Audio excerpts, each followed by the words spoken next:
छोरी भएर जन्मिनु नै अभिशाप जस्तो लाग्छ।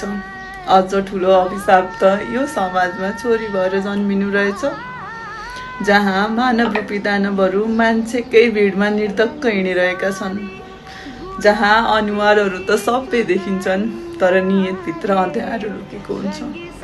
तिमी भन्छौ मानसिकता होइन, कपडा गलत भयो।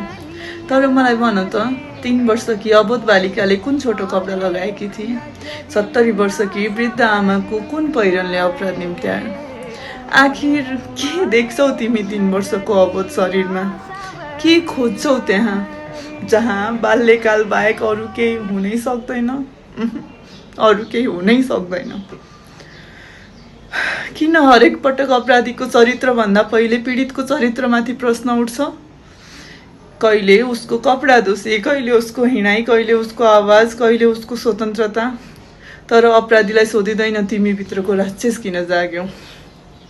छोरीलाई जन्मिनु अघि नै हिँड्न सिकाउने समाज, छोरीलाई हिँड्नु अघि नै सावधानी सिकाउने समाज, छोरीलाई रातसँग डराउन सिकाउने समाज। तर छोरालाई महिलाको सम्मान गर्न कहिले सिकाउने? कसले सिकाउने आफ्नो चाहना पुरा गर्न अरूको अस्तित्वमाथि खेल्नु पुरुष स्वार्थ होइन भनेर? आफ्नो उत्तेजनालाई शान्त पार्न कसैको छोरीको जीवन बर्बाद नगर्नु भनेर? कसले सिकाउने मान्छे